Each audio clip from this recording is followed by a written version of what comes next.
Good day, friends. Kit guitars. I've never had a kit guitar in. I've never seen one. I've never touched one until today. I got one in today. Left-handed.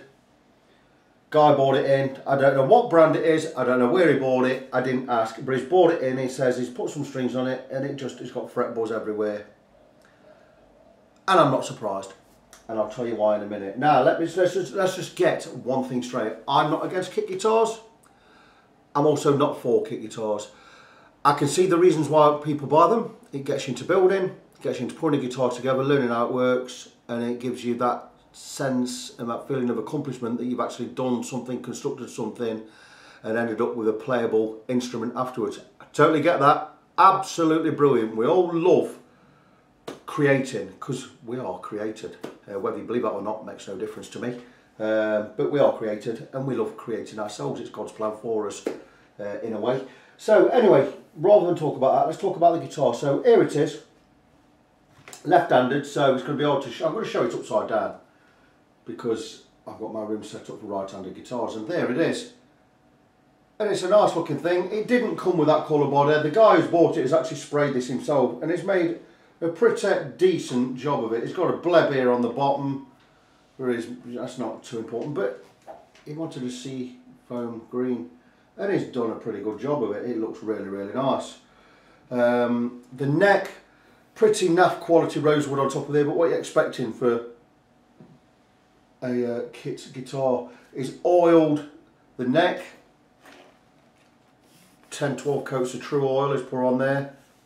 It's okay. I would still sand that back myself.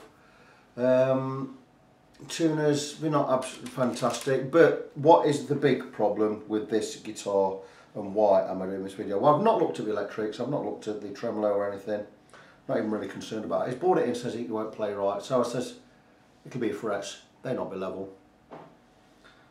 And boy, are they not level.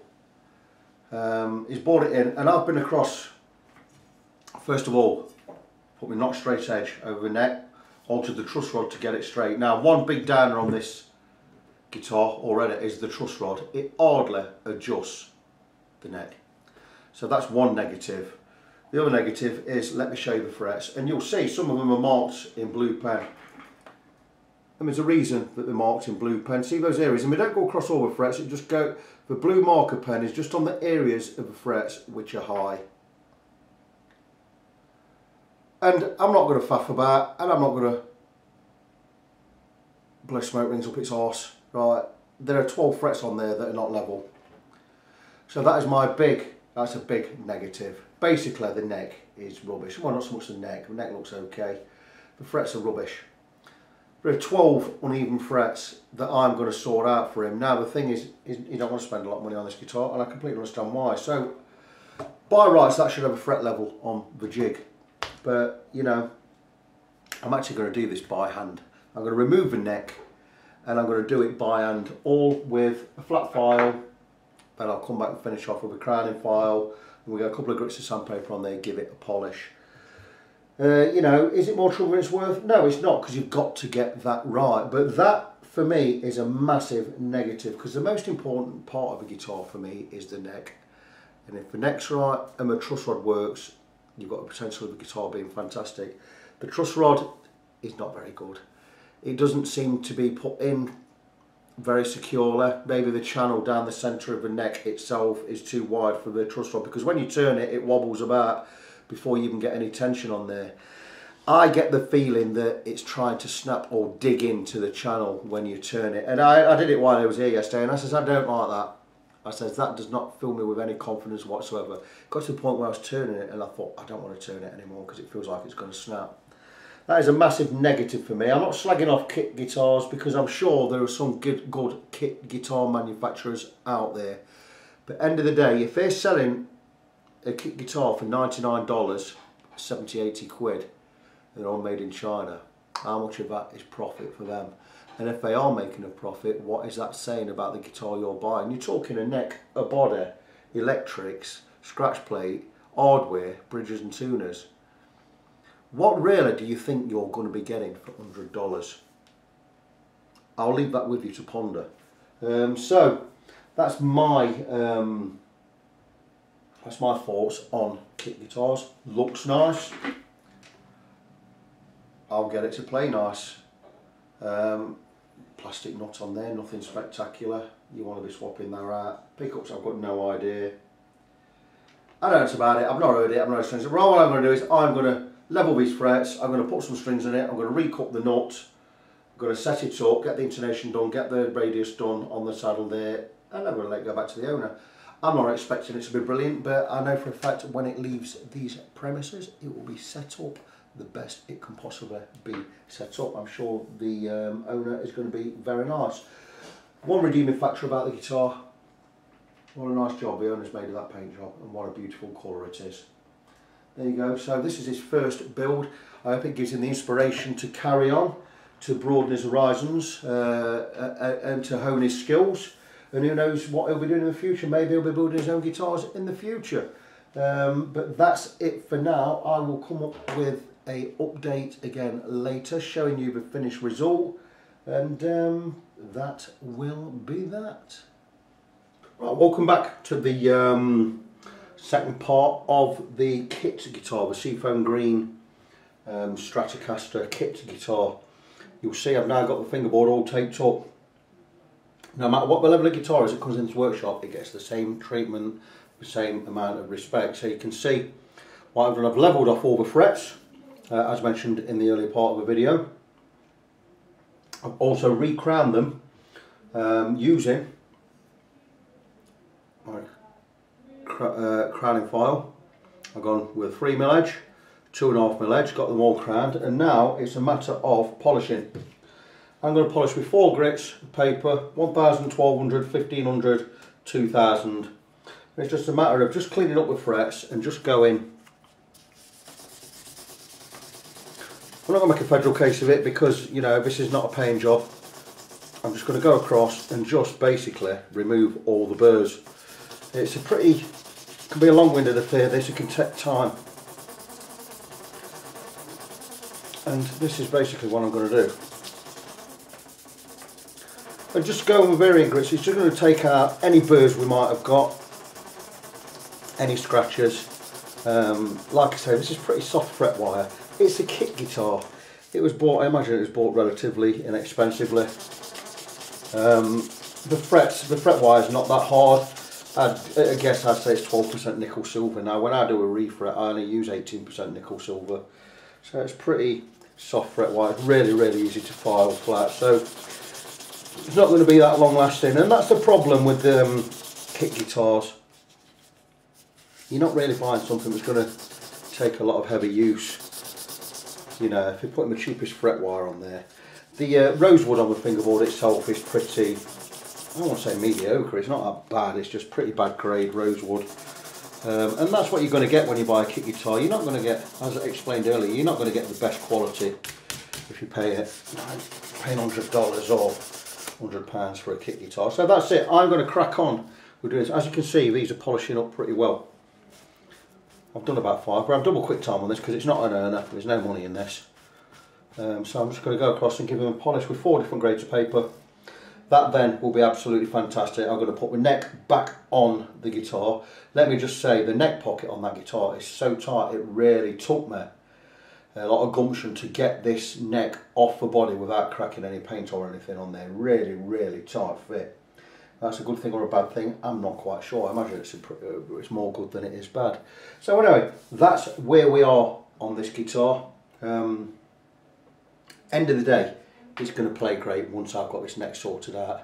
So that's, you know, that's the best thing all round for all concerned. I've completely lost my video switch, and I don't remember how to turn the video off by hand. I'm going to have a go and press this button at the back. I'll come back later with another update. And here we are. This is the frets, highly polished, 4 grades of sandpaper, 1000, 1200, 1500 and 2000 grit, finished off with super fine 0000 grade steel wool. I tell you now, these frets are never going to look this good again as they do right now, because I'm going to put this neck back on the guitar. First thing what I'm going to do is I'll remove all the tape and I'll come back and show you on video again, the state of the frets before I put it back on the guitar. I'll probably also spray the fingerboard in mineral oil just to highlight the rosewood and just to show the frets off. They are absolutely beautiful now. It's had the same treatment an expensive guitar would get. I don't slack on anything, they all get the same level of treatment. This has had a complete fret level, 12 frets needed leveling, so I've done a lot. Been re-crowned, polished with 4 grades of sandpaper, finished off with steel wool. Frets look absolutely wonderful. This is probably, with it being a kit guitar, it's probably a $30 neck, not even that. Who knows, $20 neck. You know, fret wise pretty soft.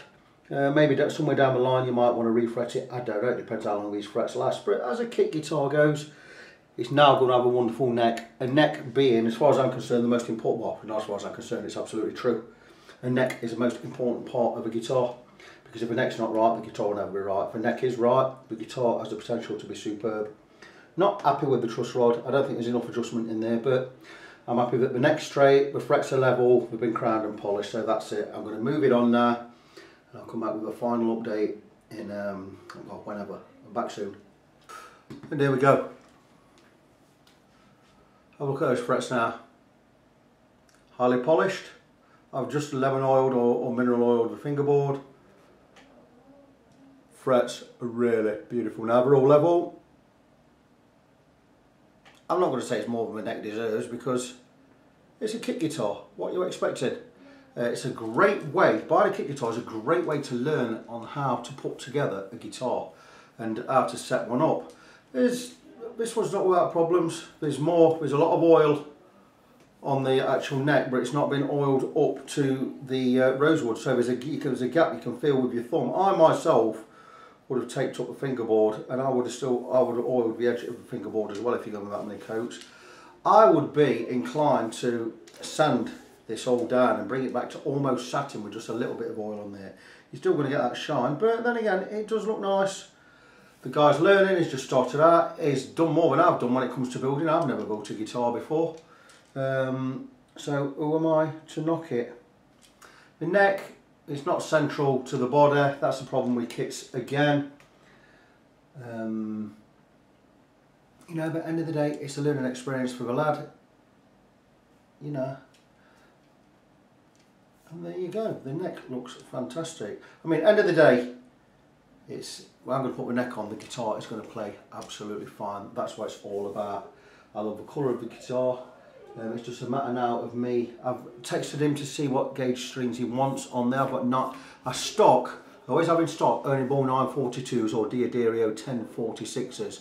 Common string sizes. The 9s I tend to put on Fenders. The 10s I tend to put on Gibson type guitars. So you have a choice of them. I only charge £5 a set. I buy them in bulk, so I save a little bit. If you go to a shop, buy a set of guitar strings, they're going to cost you £8. You know, so you can't go wrong with it. So I'm waiting to hear back what strings he wants on it. While I'm waiting for him to get back to me, I'll get his guitar back together. I can't cut the knot or do the radius on the bridge yet because I don't know what strings are going on it. But once he gets back to me, I'll get some strings on. We'll get it all set up and we'll get it shipped out. So back soon again. Welcome back, and here we are with the completed setup and fret level on the kit guitar, the Seafoam Green Strat. It looks brilliant, doesn't it? And it doesn't tell the whole story. Now the frets I've done, I've levelled, recrowned, polished, so that's absolutely beautiful. I've set up the guitar, I've put on a set of Diodario 1046 XLs, blah blah blah. I tend to go with 9s myself on a Strat because they're a bit more delicate than a Les Paul, and I put 10s on a Les Paul, but he wanted 10s, so I've gone with 10s. I've given the guitar a good setup. I've cut the nut slots a little bit deeper. I've set the neck right with a little bit of relief. Let's get it the right way. Left-handed, you see, this guitar. That's wrong way. That was right way. On the high E, above the 12th fret, from the top of the 12th fret to the bottom of the string, it's 1.5mm, 1.75 on the low E, which is recommended. I've done the radius correctly on the saddles. I've set the intonation. I've set the pickup height. What I do is set the pickup height, I press all the strings down on the last fret, and then I go 4mm from the top of the pickup to the bottom of the strings, 4 or 5mm. I think that's pretty good down there. So what do I reckon to it? Well, it looks amazing. It looks really good. But the thing is, it's a kick guitar, and the problem with this is, if I show you the tremolo doesn't sit flush to the body. Even though I've got the springs, I always tighten the springs. I've gone top, middle and bottom, as you do. It's the way I do it, and I screw the claw screws right in to give good pullback, but it's still not sitting flush. And why is that? I'll show you why. Because the route is not correct, and the tremolo block itself here sits on this side of the guitar. There should be a gap there between the tremolo block and the guitar body, and there isn't, so it's sitting up that way. Can't do anything about that. So I've set it up best I can. The setup is brilliant. The electrics all work. Positions, you've got 5 positions here. You've got position 1, position 2, position 3, position 4, position 5. Tone switches only work on the middle, on the end pickup, the middle pickup. You don't get no tone on a bridge pickup on a Strat. 1 for middle, 1 for there, 1 for there. You can do a mod that brings tone in there, but that's not done. But surprisingly, the pickups sound good in all positions, and the tonal variation is really good. I wouldn't expect there to be great electrics in there, but end of the day, a pot's a pot, a capacitor is a capacitor, and a strand of wire is a strand of wire. Something else I've done on there, the input jack was sticking, and sometimes with these input jacks they rest on the route inside there. You don't get enough room, so you have to turn it a certain way so you can get a jack in and out easy enough. And I've done that, and you can get a jack in and out easy without it catching on anything. Absolutely perfect. So the guitar in itself is as well set up as it can be. Well, it's had a proper setup, and it's had a proper fret level. Normally I charge £100 for a fret level with a setup like so. Well, it's had an actual complete setup. I do a fret level for £85, and depending on what level of setup you need, we can go up in price. So normally on this one, this would have had a complete £75 intensive setup. So I would charge for this maybe £115. 105, about £105 maybe. 110, let's go £110, a set of strings, £5. So you'd have gone 115 quid for this. I've not charged anywhere near that. I've not even charged half that. So, you know, because it's a new guitar, so I charged him for a new guitar setup, 30 quid. And that's it. The guitar is done. It's as good as it's going to be. Would I buy a kit guitar? If I could get a Flying V, maybe. Maybe it would be worth me spending £100 just for the body itself. And a neck, I can work. I've got time and the expertise and the skill to work on a neck and make the neck right. I could even refret one. So it would be worth me buying one, but would I really want to buy one? I don't think so. It's really not for me, but for those who want to learn how a guitar goes together and want to learn a little bit about setups and stuff, yeah, great kit guitars are brilliant. I'm not slagging them off, I'm not knocking them, I'm just saying they're not for me. So that's it, this is wrapped up. I don't think there's anything I've not told you. What I don't like about this also, the hole here, you can see that, you should be able to see that. It means this bridge is probably slightly more that way than it needs to be. I've got, for the intonation as well, I've got the screws tight right in. Normally you'd want a little bit more leeway than that. So maybe this bridge is a little bit more that way than it ought to be. I'd have probably come 5mm this way a little bit. And that would have given us the gap on the tremolo block there. It would have given us a gap between the wood of the body and that. That would have been right. So I think this bridge is 5mm too far that way. Maybe 3mm. That's just my expert opinion on that. But apart from that, the paint job the lad's done for a first paint job is really, really nice. It's a shame about the neck pocket area where it's chipped off because the neck pocket is so tight. But the guitar itself, very, very nice. He's made a good job of this.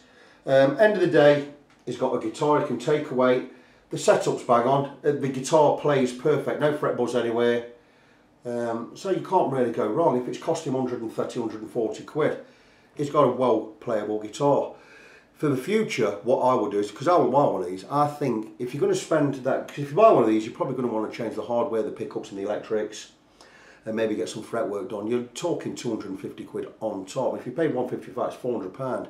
You think about what you can go and buy for £400 nowadays. You would get yourself a top of the range classic vibe Squire guitar. Yeah, maybe for a Telecaster or a made in Mexico Strat. You know, so to me, kit guitars, they're a little bit of a false economy. I've got that to put on, by the way. I'm going to put it on now. For a little bit of a false economy for me, but I can see the advantages of having them. So that's it. The lad is due round for this guitar pretty soon, so I'm going to get it basically on the stand ready. I'm going to blob on with something else. So that's it. It's the end of this project. It's been a fun little thing to do. I've put a lot more time in it than I've been paid for, but that's the way we go here. We like to sort things out. We like to do things right. And the guy is going to go away with a well playable and a very nice looking guitar that should give him hours and hours, if not months or even years of pleasure. So that's it. This project is wrapped up. It's time for me to move on to something else. So as always, be good to each other, and I'll see you again soon.